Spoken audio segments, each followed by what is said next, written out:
Зборува глас од Македонија. Зборува глас од Македонија. Емисија што допира до сите наши сонародници ширум светот. Добро вечер, почитувани слушатели. Ви се јавуваме со радиопрограмата Глас од Македонија, што се емитува секоја недела од 6 до 7 часот навечер преку етерот на радиостаницата CMR на Бранова должина 101,3 FM. Ова радиопрограма за овој час нека ви пренесе со мислите во вашата прва татковина Македонија, во земјата на сонцето и градината на рајот. Нека топло допре зборот и песната македонска во вашиот дом, а вие бидете секогаш дел од нас, за да и ние бидеме вечно со вас. Па, пријатна разонуда со вашиот уредник и водител Драгица Белчевска.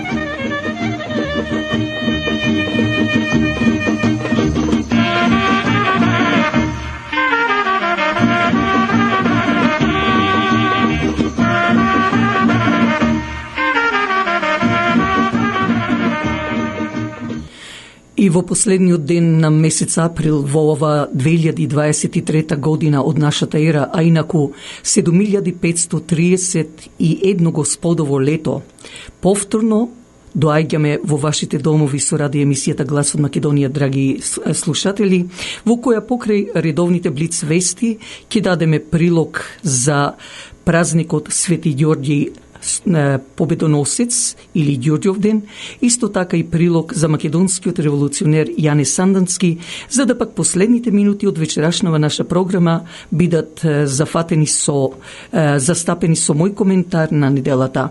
Па пријатни 60 минути ви посакува редакцијата на Глас од Македонија. Додиме со прилогот за празникот Ѓорѓов ден, односно Свети Ѓорѓи Победоносец.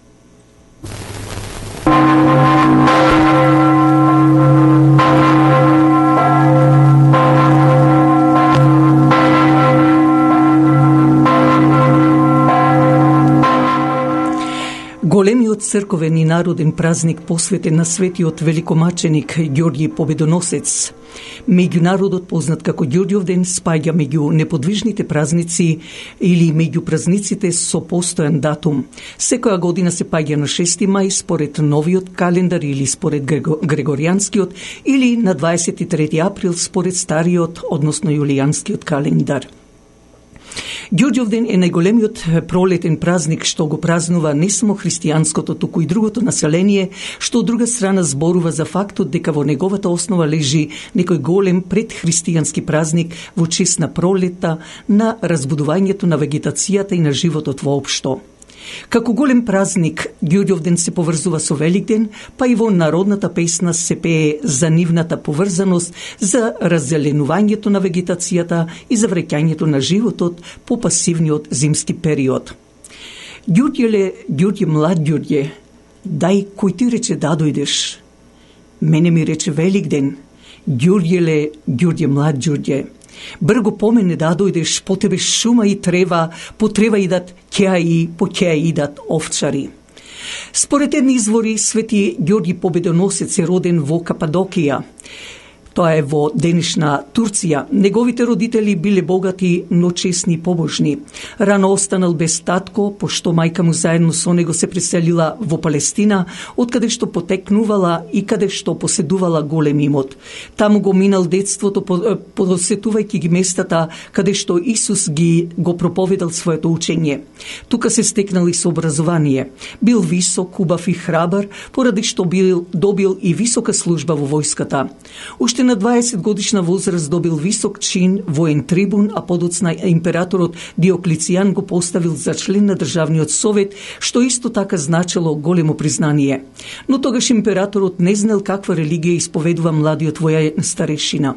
По смртта на мајка му, тој станал наследник на големиот имот, но набргу ги ослободил робовите, а имотот го разделил на сиромасите. Со тоа како да се подготвувал за јавно проповедање на својата вера. вера. Кога Диоклецијан започнал жесток прогон на христијаните, Георги му се спротивставил, ги зел во заштита неправедно прогонетите и самиот признал дека верува во Господ Исус Христос. Тоа многу го изненадило и го разочарало императорот, кој бесен на својот војник наредил веднаш да биде затворен и подложен на најсурови мачења, со единствена цел да се откаже од својата вера и да му се врати на кај него. Но Свети Георги не би бил победоносец ако не би бил толку истраен во своето убедување. Легендата вели дека ноќта пред да оди кај царот му се јавил Исус Христос, на главата му ставил победнички венец и го охрабрил да издржи во своето верување, ветувајќи му дека наскоро ќе го земе кај себе. Кога Свети Ѓорги на императорот му рекол дека не е само негов, туку Исусов војник, бил подложен на најсурови мачења. Најпрвин бил положен на грб, нозете му били ставени во клада, а врз него бил турнат голем камен. Кога тоа него поколебало, го ставил врз тркало под кое имало штици со шајки кои му го парале телото. Кога и тоа не повлијаело, го тепале со воловски жили, го ставиле во дупка полна со негасена вар и турале вода, му облекле усвитена облека, 3 дена го држале закопан во земјата, само со главата над земја. Најпосле му дале да испие отров и кога и тоа не действувало, му ја отсекле главата. Гледајќи ги овие страдања на Свети Ѓорги, особено брзото исцелување на раните и отпорноста на отровот, жената на Диоклецијан Александра јавно изјавила дека го прифаќа христијанството поради што била осудена на смрт. Одејќи кон губилиштето, таму се помолила на Господа и веднаш му ја предала својата душа. Свети Ѓорги е погубен на 6 мај по новиот календар, односно 23 април по стариот календар, според некои извори 303 година, и секоја година на овој датум Светата црква го празнува споменот на својот великомаченик. На иконите Свети Ѓорги е представен како војвода, како на кој ја убива ламјата која што се наоѓа под копитата на којнот. И во легендите се раскажува, а и во песните се пее дека светецот навистина ја убил ламјата, што на народот му правила голема штета. Преку убиството на ламјата символично е прикажан придонесот на светецот во борбата и победата над негативните демони. На иконите во заднина се гледа женски лик, што ја представува царицата Александра, која што исто така свесно се жртвувала, исповедувајќи ја истата вера како и светецот Георги Победоносец. На Ѓурѓовден се изведуваат многу и најразлични обичаи. Ниту за еден друг празник ги нема толку со магиска цел како што е случајот со Ѓурѓовден, а со тоа има цел да се осигура напредокот и плодноста на стоката и по линијата здравје, среќа и напредок на луѓето. Овој празник има и многу сличности со други празници кај разни народи во разни периоди од развојот на човештвото. Кај нашиот народ со Ѓурѓовден започнува летната половина од годината, што трае до Митровден. Затоа во една македонска народна пословица се вели: дојде ли Ѓурѓовден, чекај се Митровден.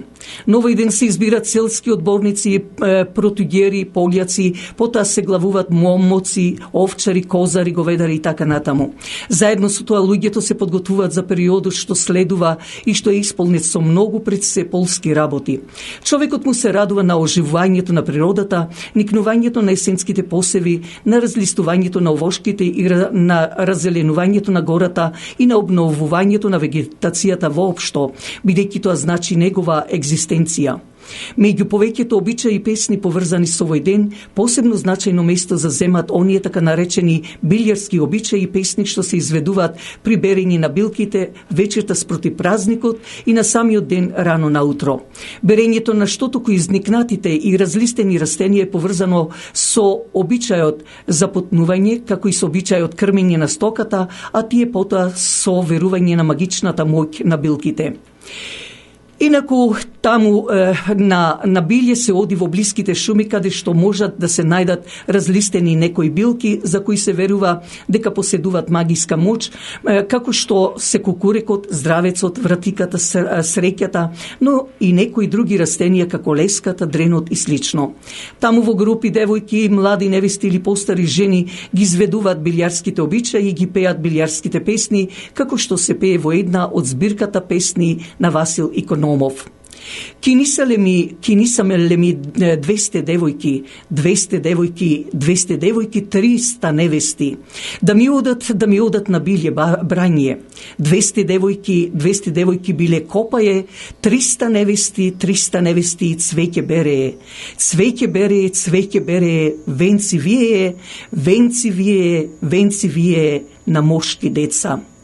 Вечерта спроти Ѓурѓовден се запотнува со гранка од леска и со кукурек. Според верувањето, потката треба да ги чува објектите и предметите од разни опасности, болести и други несреќи, а нивите заедно со бериќето од секаква штета, од пороен дожд, од штетни животни, инсекти, болести и слично.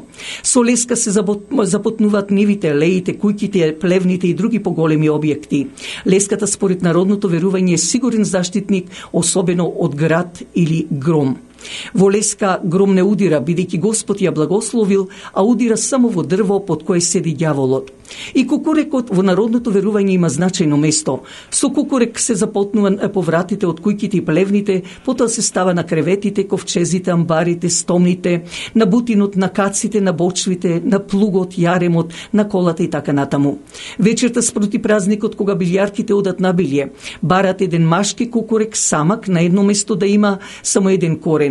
Го врзуваат со црвен конец и го остават да стои преку ноќта. Утрото на Ѓурѓовден пак се оди на билје и тој кукурек со мотика се откопува од корен. Со тој корен преку годината се лекуваат разни болести кај стоката. Во нашите истражувања во Дебрца Охридско ни беше речено дека тоа лекување со коренот од кукурекот се вика спрежување. Имено, кога ќе се разболи некој говедо, му се засекува кожата на градите и во засекот му се става од коренот на кукурекот со верување дека тоа ќе помогне болеста да биде победена. Најчесто вака се лекува болеста кај коњите наречена бутур. И вечерта спроти празникот и утрото на самиот ден, кога се берат билките, се пеат песни, познати како билјарски песни, во кои се опева токму тој чин, берењето на билки, запотнувањето, крмењето на стоката и друго. Ајде на билје, бела билјано, билје да береш, стадо да крмиш. Стадо да крмиш, стадо братово од брат Јанкула. Од разните билки утрото на Ѓурѓовден се крми стоката, билките се дробат на ситни делови, им се дава еден полжав, што утрото го донесле билјарките и тој издробен на сите делови се додава трици и сол и со таа крма се крми стоката со верување дека ќе биде поотпорна на болести во текот на целата наредна година. И вапцувањето јајца со црвена боја има значајно место во ѓурѓовденските празнувања, исто како и во великденските. Од Великден до Спасовден, а во тој период редовно се паѓа и Ѓурѓовден, луѓето се поздравуваат со Христос воскресе и се отпоздравуваат со вистина воскресе и вапцуваат јајца со црвена боја. За Ѓурѓовден јајцата се вапцуваат вечерта спроти празникот и никој освен домаќинката што ги вапцува не смее да ги види до утрото.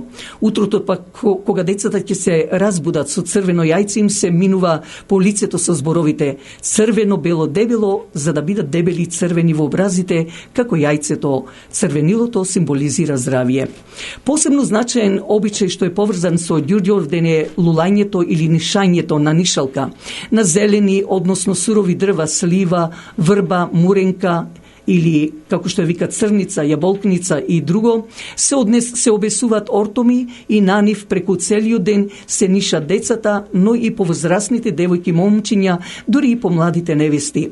Секој што е на нишалката во рацете држи црвено јајце, а во некој краишта уште и некој сребрен предмет, најчесто прстен, коприва, трева, огојка, лепаец и камен. Среброто символизира трајност, долговечност, огојката гоење, каменот цврстина, лепаецот се носи за да се лепат по девојките момчиња и момчињата девојки, а и копривата во народните верувања поседува магиска моќ. При лулањето се пеат песни соодветни на возраст и положбата на оној што е на нишалка. Така друга песна се пее на мало дете, друга на девојка или на момче, поинаква на невеста и така натаму. Самиот чин на нишањето е опеан во повеќе песни како што е ова: Од гранка в гранка, ај Ѓурѓеле, јунаку врака. Викум викаше Фидан Јован Ѓурѓеле. Кротко фрлајте, ај Ѓурѓеле, моето моме. да не падни, ај ѓурѓеле да не се отепа. Јаже јажливо, ај ѓурѓеле дрво црвливо, дрво шупливо, ај ѓурѓеле место камливо, чекај ја, чекај, Фидан Јован. У десна рака Фидан Јован, у лева пола. Со Ѓурѓов ден се поврзани и други обичаи, така, например, на тој ден рано взори се пука со пушка, за да се избркат болвите, луѓето се мерат на кантар и така натаму. Верувањата поврзани со Ѓурѓов ден важно место има легендата според кој Свети Ѓорѓи ја убил ламјата. Ова легенда, што нашла место на фреските и иконите во повеќе цркви во Македонија, е раскажана во преданија и опеана во некои песни. Кини салми Свети Ѓорѓи, кини салми на ден Ѓурѓов ден, кини салми на потка да одите да запотни нивје и ливање. Кога беше сред поле широко, ги сусрете она суро ламја, тој извај него остра сабја и пресеже она сура ламја. Потоа 3 силни порои, први порој се бела пченица, други порој она рујно вино, трети порој се руди јагниња. Во струга на празникот Ѓурѓов ден бил изведуван интересен обичај наречен ордија. Терминот ордија се однесувал на обичаите што се изведувале двата дена на 6 мај, кога се правеле литии, и следниот ден кога имало трпеза за љубовта. Имено на Ѓурѓов ден е посвечената литургија, стружани заедно со црковнослужителите ги земале црковните реликви и минале низ чаршијата, и другите улици и доаѓале на Црн Дрим. Тука се светела водата на реката, во која имало ставено разни земјоделски предмети, како што се слама, јажици и други, а потоа сите земале од водата и дома прскале низ куќата за дар и берикет или се миеле за здравие. Навистина многу има легенди за Свети Ѓорѓи, односно од Ѓурѓов ден, но освен празникот Ѓурѓов ден што се празнува на 6 мај по грегоријанскиот календар, нашиот народ празнува уште 2 празника со овој светител, и тие спаѓаат во зимскиот период што се празнува со домашни служби. Тоа е на 16 ноември, исто по грегоријанскиот календар, на денот кога е обновен храмот на Свети Ѓорѓи во Лида, се празнува празникот познат како Ѓурѓиц, а на 9 декември празникот познат како Свети Ѓорѓи Посен. Како слободител на плениците и заштитник на сиромасите, лекар на немоќните, помошник на владетелите, победоносец, великомаченико Ѓорѓе, моли го Христа, Бога, да ги спаси нашите души.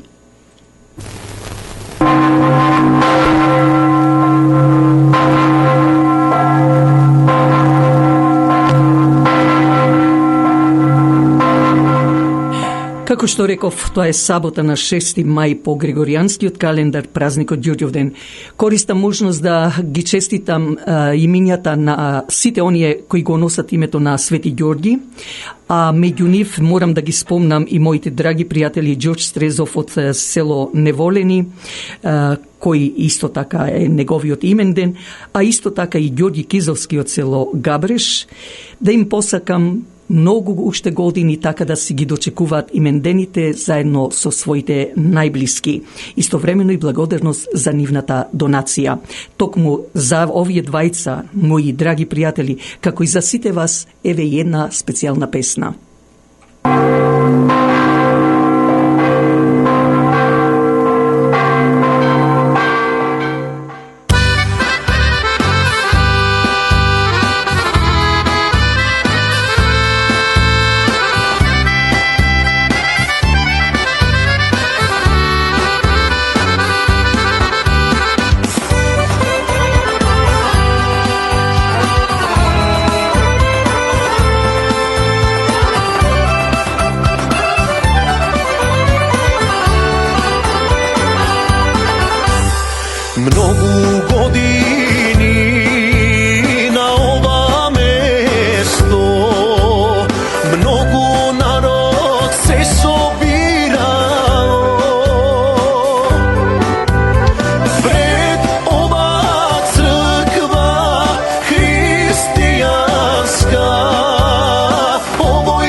Од силна музика готе се затресе и двете села околни.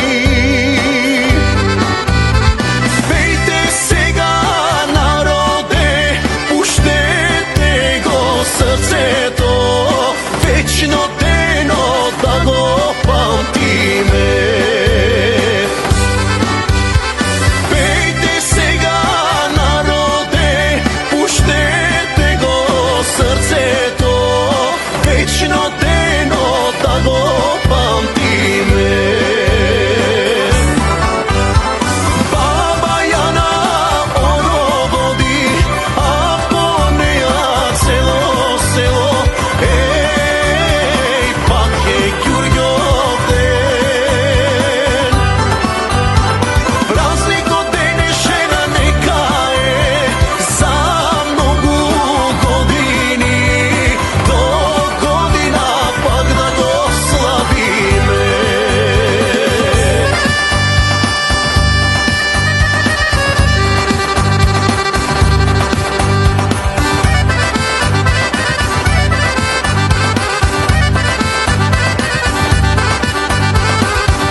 Помогнете ја радиопрограмата Глас од Македонија за да и понатаму биде дел од сите вас и да се емитува во вашите домови. Телефонот е 647-780-6549.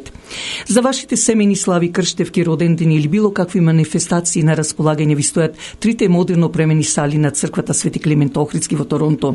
Телефонот е 416-421-7451.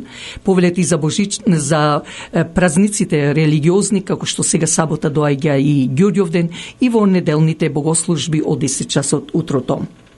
Кујната е огледалото на вашата куќа, но затоа пак фирмата трима граните, вистинскиот мајстор за каунтертап. Елегантноста и квалитетно направениот каунтертап, бил од гранит, кварц или мермер, ја открива убавината. Не чекајте, јавете се до Алек Кирков на 365-888-6096. Алек Кирков, мајстор за квалитетно изработен каунтертап, а за многу поволни цени. Телефонот е 365-888-6096. Граѓанска иницијатива. Тоа е македонскиот народ кој направи декларација против промена на уставот на Македонската православна црква Охридска архиепископија во православна црква на Северна Македонија, што сака Ватороломеј да ја направи Охридска архиепископија. Апелот до целиот македонски народ е да ја подпишете ова декларација во одбрана на последниот темел, би рекла, уште еден темел остана од таа македонска куќа што се вика Македонија, за македонската држава како македонско. Јавете се на 647-780-6549. На 4 пак мај, по повод смртта на македонскиот револуционер Гоце Делчев, Организацијата Обединети македонци ќе положи венец пред споменикот на Македонската православна црква Свети Климент Охридски од 11 часот утрото. Дојдете да соучествувате заедно со членовите на Организацијата Обединети македонци. А ние сега да ги проследиме блиц вестите. Ке предложи работната група за уставните измени, освен внесување на бугарите во преамбулата да се додаде и нов текст за зајакнување на самобитноста, идентитетот на македонскиот народ и потенцирање на историскиот континуитет на македонскиот јазик. Канал 5 дознава дека ваква идеја произлегла од една од членовите на работната група на конститутивната седница што ја имаа во средата. Но дали ќе биде формализирана или ќе остане само како личен став, се очекува да биде појасно на следната седница, која треба да се одржи кон крајот на идната недела.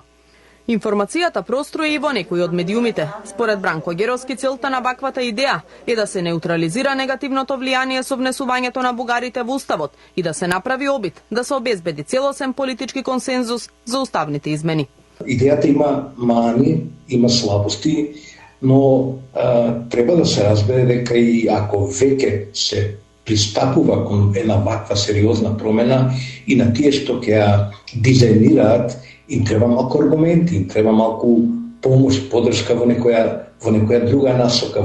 Тие луѓе треба да излезат и пред стручната јавност, па и пред народот, ако сакате, и да образложат нешто, а не само да аминуваат решение кој ќе значи запирка, допиши. Конкретен рок до кога треба да бидат изготвени предлог уставните амандмани нема, но најавите од владата се дека тие треба да се најдат во собранието кон крајот на мај или почетокот на јуни. Сепак се погласно се шпекулира дека можно е почетокот на процедурата да биде пролонгиран за септември, со надеж дека до тогаш ќе се најде потребното мнозинство од 80 пратеници. Катастрофално е тоа што во Македонија власта на ове прашање и му пристапува како на прашање на надпревар со опозицијата и секој што се обидува да размислува поинаку, евентуално да дава други решенија, е дека овие членови на комисијата ризикува всушност да биде прогласен за кочничар на европскиот процес. Според динамиката предвидена со европските документи, за да нема прекин на европските интеграции, целата постапка треба да биде заокружена најдоцна до ноември, кога завршува така наречениот скрининг. Министерот за правда Кренар Лога денеска од меѓународна конференција на Универзитетот на Југоисточна Европа порача дека е време заеднички да се донесе државничка одлука за уставните измени и дека од нас зависи дали ќе стоиме во место или ќе чекориме напред кон Европската унија.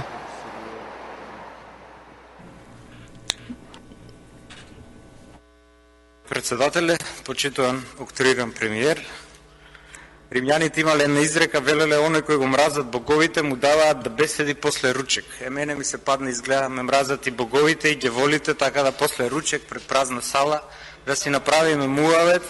Се надевам дека на полн стомах не сте подзаспани, дека прашањата ќе ве разбудат. Сакам да ви поставам 2 или 3 прашања, зависно од тоа колку ќе имам време. Па за да не губам време, ќе започнам со првото прашање. Првото прашање се однесува на вашата некогашна инволвираност во аферата Маđar Telekom, за која што некои истражувачки новинари веќе со месеци континуирано објавуваат. Колку за увид на јавноста, Маđar Telekom е една од најкоруптивните афери во Европа, кога практично цела владејачка гарнитура и цела тогашна опозиција се подкупени од страна на една моќна корпорација. Тоа е Маđar Telekom, како испостава на Deutsche Telekom, веројатно, за да во тоа време спречат влез на оператор кој што би му го нарушил, би внесол конкуренција на пазарот. Од оние проциркулирани мејлови во јавноста, кои што ги објавуваат новинарите, во 2005 година се случуваат овие настани и во 2006. Во 2005 еден од осудените екс-директори на Маđar Telekom патем ги суди Американски окружен суд во Њујорк. Човекот се вика Елек Штрауб. Во една од преписките бара од Димитар Ковачевски, тоест од вас, да ангажира луѓе за бришење на докази, бидејќи ќе следува криминална истрага. Значи, веројатно процуруваат некои информации дека се стега обрачот околу оваа афера. Во 2006 година други двајца хоштаплери, подоцна осудени, тогашни директори, Андраш Балок, праќаат мејл до Атила Сендреј со следнава кореспонденција. Вели: Славко Пројковски и Димитар Ковачевски мораме да ги наградиме. Сите трансакции одеа преку нив. Прашајте ги дали сакаат сметки во Deutsche Bank. Мислам дека таму е посигурно отколку во Македонија. Ова е дел од преписката. И уште еден осуден екс-директор за мито, Тамаш Морвеј, веројатно до повеќе, меѓу кои вас, вели овој трансфер од 7,5 милиони евра во Црна Гора е изведен на ист начин како претходно во Македонија. И да објасниме на гледачите, на јавноста, како е тоа изведен предходно во Македонија. Имено во тоа време премиер е Бучковски, опозицијски лидер е Груевски, а коалициони лидери во власта се Али Ахмети и Муса Џафери, кои што подоцна поднесоа тужба против разузнавачот Слободан Богоевски, кој бил сведок пред Американскиот окружен суд во Њујорк по постапка поведена од Американската комисија за хартија од вредност. Во сведочењето разузнавачот Слободан Богоевски, цитирам, вели: во Македонија се внесени 7,5 милиони евра со службен владин автомобил.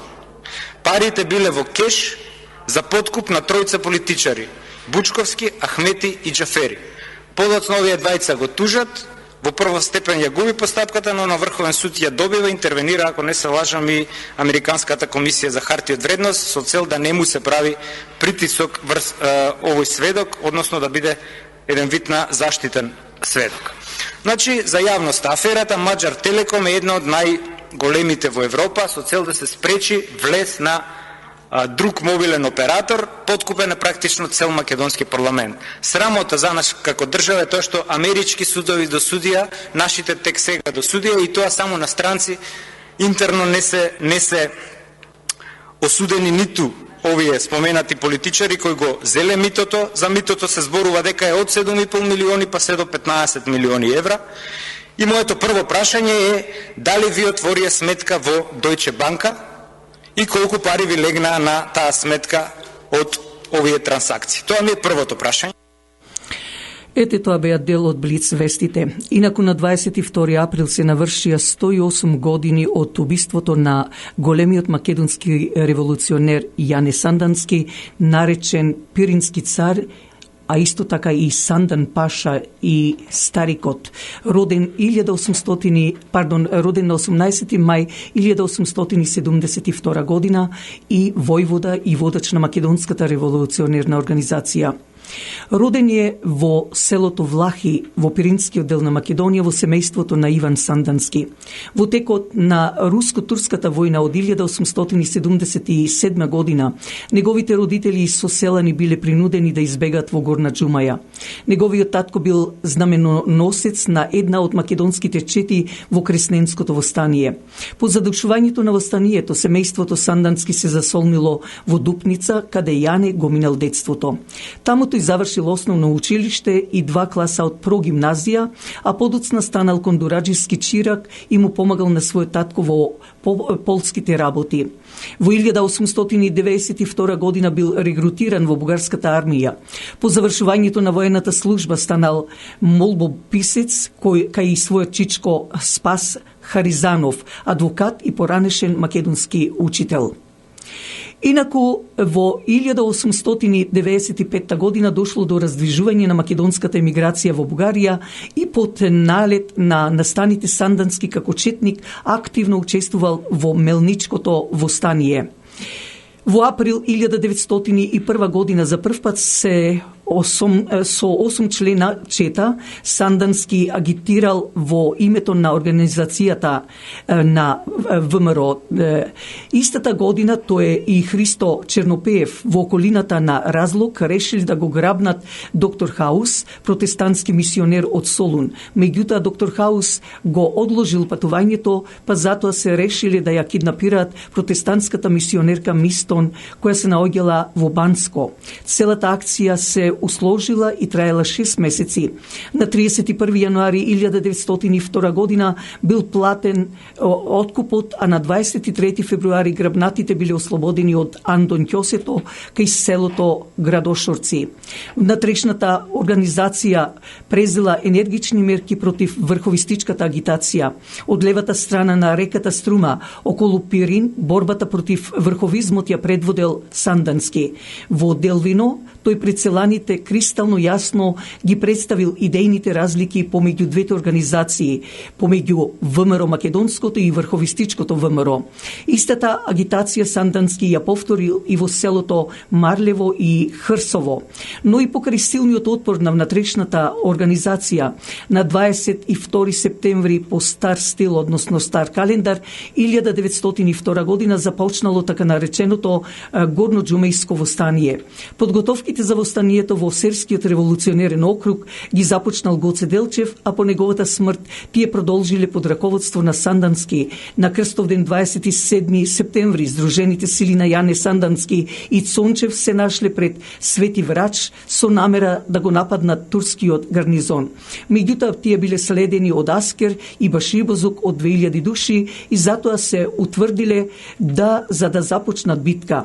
Одредот на Сандански Цончев бил обиколен од сите страни и затоа ноќта се повлекле. Планот за напад на гарнизонот во Свети Врач пропаднал, а Сандански се повлекол во Кресна.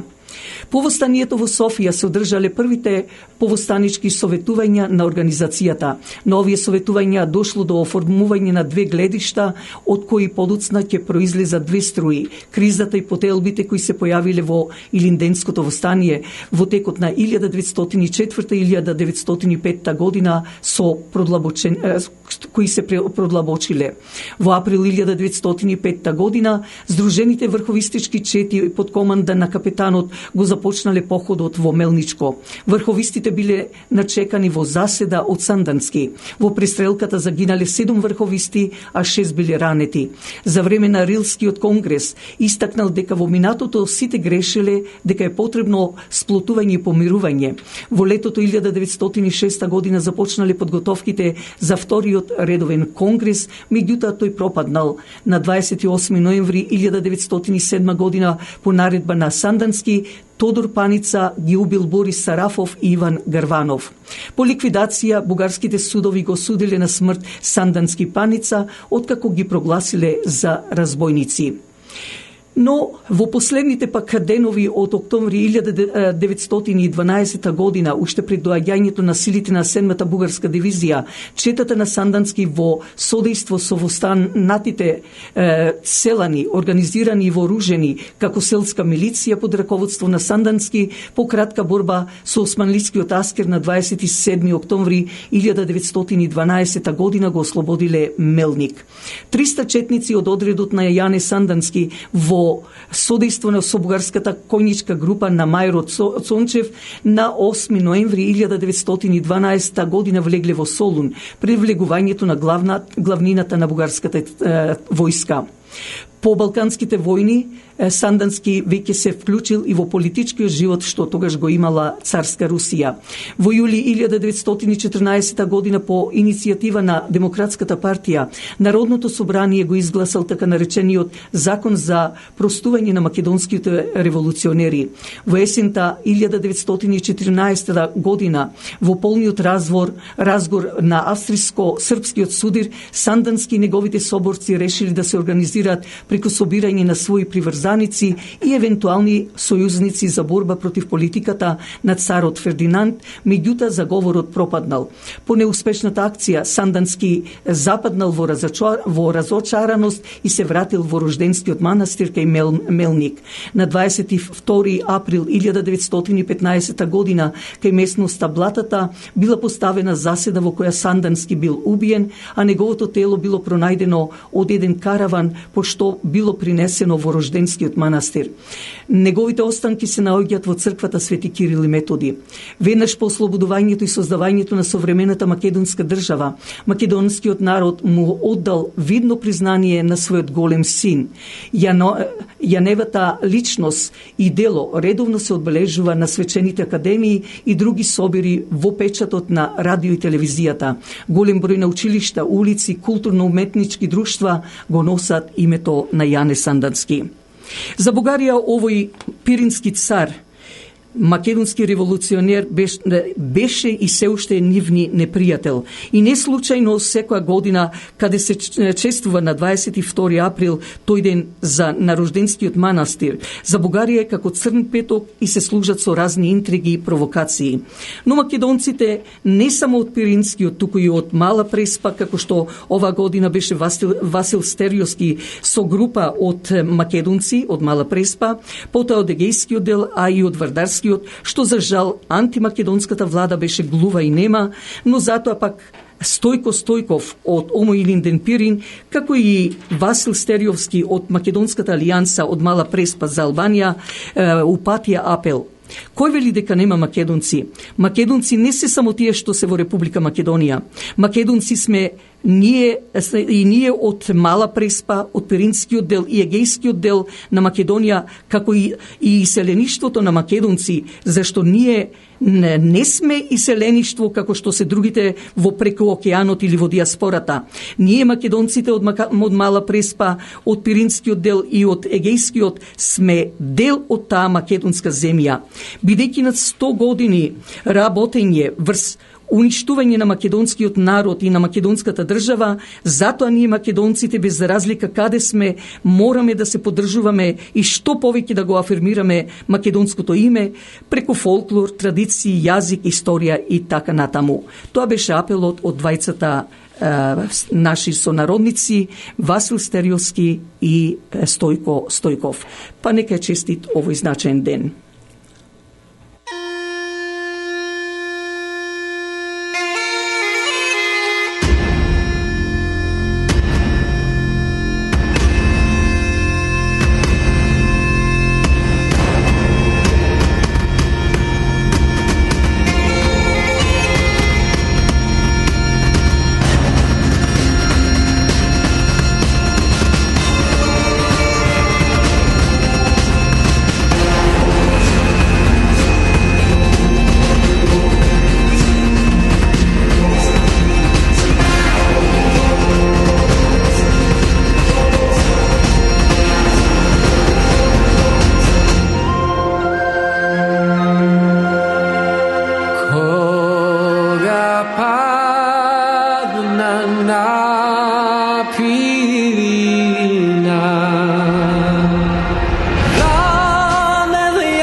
Последните минути да ги искористиме со мој коментар на неделата. Граѓанската иницијатива што со декларација со потписи од илјадити македонци ширум светот, што досега се околу 55.000, која декларација ќе биде доставена до Синодот на Македонската православна црква, предавајќи им ги сите тие потписи на поглаварот Стефан. Тоа е македонскиот народ каде нема команданти војници, сите како што рече на богослужбата за цветници повардарскиот митрополит Ангелари, сите ние кои ќе се потпишуваме, а и оние кои се изманипулирани од некои владици, а може би свештеници, па би рекла, и од антимакедонската влада на Република Македонија, а од нас зависи само еден потпис кој ќе биде доверба доколку сите заедно со македонското единство го направиме и се потпишиме за да не се промени името на Македонската православна црква во Охридска архиепископија во православна црква на Северна Македонија, Охридска архиепископија. Знам дека многу од вас, иако ја сакате Македонија, сте изманипулирани, може би и не верувате или некако како да се двоумите дали да направите, да дадете потпис. И вас можам да ве оправдам, но од друга страна и не ве оправдувам. Минатата недела поради немање на време кажав, но наша сонародничка која живее во Флорида, во очи на празникот Великден, поточно саботата после полноќ, кога свештеникот требало да каже Ристос воскресна. Ова наша сонародничка со име Велика Ангелова во црквата во Свети Ѓорѓија во Палм Бич беше непријатно изненадена кога свештеникот на два пати на грчки рекол наместо Христос воскресна, тој рекол Христос анести. Се побунија речиси сите верници таму, а овој исти свештеник деновиве се јавува на Фејсбук мислејќи дека така ќе се избави од она што го направи за Великден и почна да се вади од калта, би рекла, употребувајќи го и ѓаволот, како што вели, прави наводно ѓаволот прави да не раскара, да ве раскара сите брајки и сестри, да го раскара македонскиот народ. Тоа што се оправдува не му помага, зашто и тој од ова се гледа дека со великденскиот поздрав дека сака македонската православна црква Охридска архиепископија да биде во православна црква на Северна Македонија, Охридска архиепископија, каде само во републиката можат да се кажуваат како македонска православна црква, а не надвор од републиката. Што се однесува до македонските пак православни цркви надвор од републиката, сите тие цркви ќе потпаднат под јурисдикција на грчката, односно Цариградската патријаршија, доколку се прими томосот од Цариградскиот Вартоломеј. За да ова некој од вас што се двоумите да потпишете, иако само добро ќе направите, одлучив да се обратам до митрополитот канадско-американски Методи, со кој би сакала да направам интервју. Се разбира, мора да оди директно, а не снимка, а темата ќе биде Македонската православна црква с Охридска архиепископија. Доколку ме одбие, морам да ве известам. Прашањата што ќе му ги поставам тој момент, всушност ќе бидат прашања што вие народот ги поставувате. Да се вратам на декларацијата од граѓанската иницијатива која бара со потписите од македонските верници и војници Христови да го одбијат томосот од цијашкиот Цариградски Вартоломеј, кој веќе е вознемирен што народот македонски конечно стана на нозе за да се спротистави на овој последен темел како македонски, а тоа е Македонска православна црква Охридска архиепископија. А зошто е вознемирен? Затоа што документите веќе тој што знае точно ќе го докажат своето дека во 535 година Јустинијан I, со кого и адвокатите низ целиот свет ги користат уставните закони, тој ја прогласи Македонската православна црква Охридска архиепископија, која го зафаќа целиот Балкан, островите во Егејскиот дел, исто така во турскиот денешен, а тогаш се беше Македонија, Цариград, Ерменија и така натаму. Цариградскиот Вартоломеј веќе сигурен дека ја губи битката околу промена на Македонската православна црква во православна црква на Северна Македонија, Охридска архиепископија, зашто законски нити една држава во светот не може нас да ни го промени името на црквата македонска, зашто државата Македонија е одделена од црквата, што значи во нас е клучот дали ние ќе подпишеме, односно дали самите ќе си ставиме автогол, како што напорно работи тој цијашки Вартоломеј. Што значи во нас е клучот дали ќе постои како Македонска православна црква, Охридска архиепископија, а зависи само од бројот на подписите. Не е сета среќа да се чукаме погради како така наречени големи патриоти. Еве сега е пред вас дел од тоа патриотство, колку сакате да опстане македонската државност. Самиот Вартоломеј исто така знае дека неговиот престол веќе пропаѓа. Малку по малку сите православни цркви ќе се свртат кон руската престолнина со рускиот патриарх, а овој ќе остане сам, како што реков и минатата недела, како некоја дива коза, заедно со таа така наречена негова грчка црква која се формира 1833 година, а автокефално здоби во 1855 година. Исто така, Вартоломеј многу убаво знае дека доколку на 14 мај на изборите повторно добие Реджеп Ердоган, Вартоломеј поради криминални дела ќе биде в затвор, а Ердоган, како што се откажа од Европската унија, односно тој не беше нити член, меѓутоа не е заинтересиран повеќе, сега веќе ќе се сака да се откаже и од НАТО, зашто знае доколку добие неговиот противник Кемал, кој со американците, ќе го отвори Босфорот, каде ќе настанат поголеми проблеми со Русија, зашто НАТО на Русија сака обрач да му стави. Од друга страна пак Ердоган беше тој што пред некаде околу 6 месеци и на Грција и на Бугарија и рече дека како што ја оставија Македонија за време после, односно на Балканските војни, кога беше Отоманското царство, пак ќе се биде цела етничка Македонија. Пред да завршам со мојот коментар, да чуеме што кажува некој си универзитетски професор, социолог по религија, а со име Зоран Матевски, а за мене уште еден предавник на Македонија во интервјуто на Телма телевизија.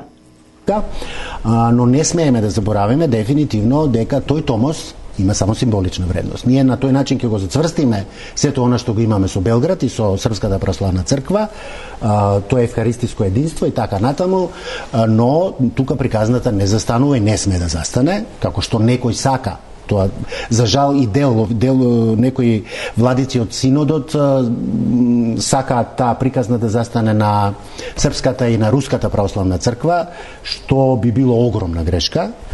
Слушам отворено сега и се агитира околу тоа, дури има една идеја да се чека некој вселенски собор кој што може ќе се случи после 100 години и така натаму и нештата да течат. Не смее тоа да се случи. Значи, она што јас како социолог на религија знам и сум убеден, најголемиот дел од владиците се за она што е вистинското решение.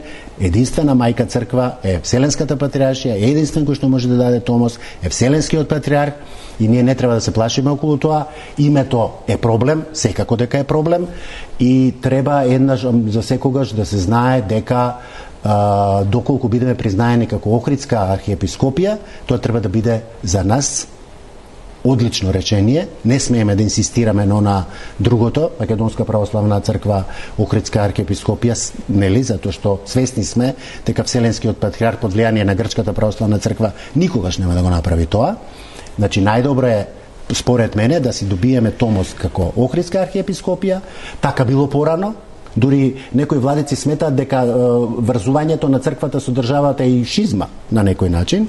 Значи, древното име нас треба да не радува, треба да си бидеме горди на тоа име, да си го добиеме томосот, а после внатре може да регулираме како и да се викаме. Но очигледно има борба, и според моите информации внатре во Синодот, некои се за, некои се против.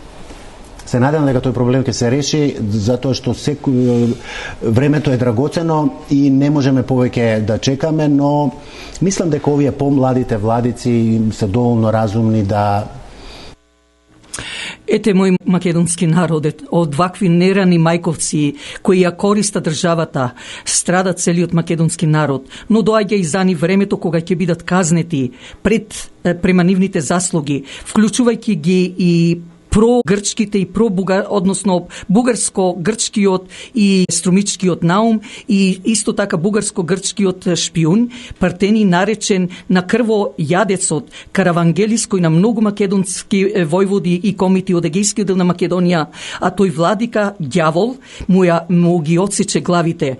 Да одиме со една убава песна со која за крај сакам да ве поздравам, но поради времето што го немаме, затоа и вака малку на брзина зборувам, но целта ми е да ви се заблагодарам за вашето ценето внимание, со желба да не слушате идната недела од 6 часот навечер на 101.3 FM, кога повторно ќе бидеме во вашите домови со радио Часот Глас од Македонија. Слушајте ни и секој петок од 8 часот навечер на YouTube под The Voice од Македонија. Драгица Белчевска ви посакува добра ноќ.